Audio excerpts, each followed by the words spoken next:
Open Instagram or TikTok today, and you might stumble into a comment section defying modern expectations. Thousands of users openly defending or praising Adolf Hitler.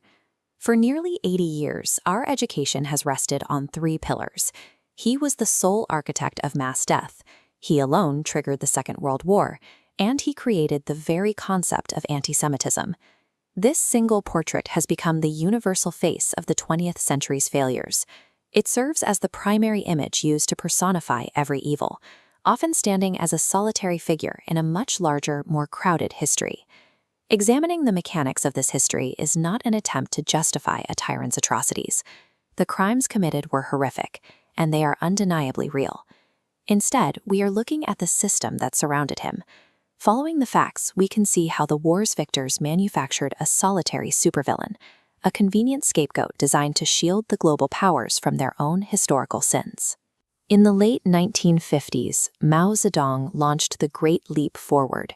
The forced transition to industrialization triggered a man-made famine killing between 30 and 40 million people in just a few years.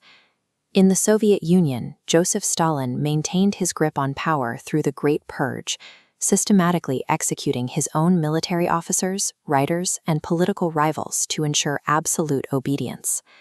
Millions more perished in the freezing labor camps of the Siberian gulags, while Stalin's forced grain requisitions in Ukraine caused the Holodomor, wiping out 4 million people. In Japan, Hideki Tojo authorized Unit 731.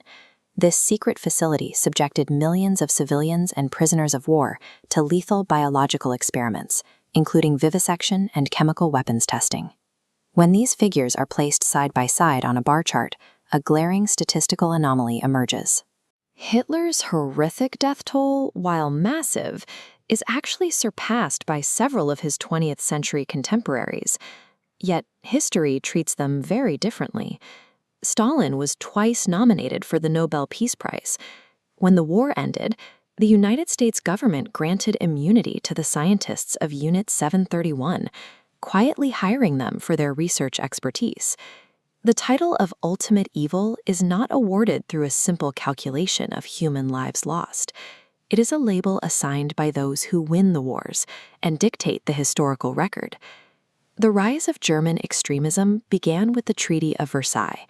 After World War I, the victorious nations imposed crushing debt, stripped Germany of its industry, and dismantled its military, intentionally breaking the nation's economic back. The resulting hyperinflation made the currency worthless.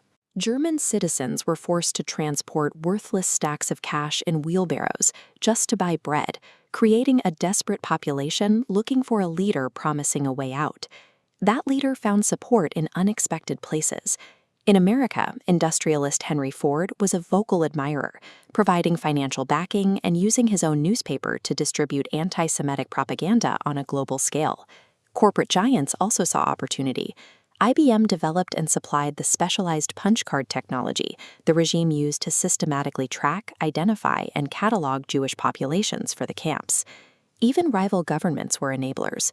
Through the Munich Agreement, England and its allies handed over sovereign territory in Czechoslovakia, signaling that territorial expansion would be met with appeasement rather than force.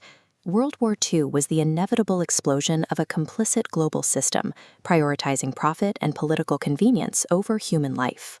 Centuries of data show a different story than the one we are taught.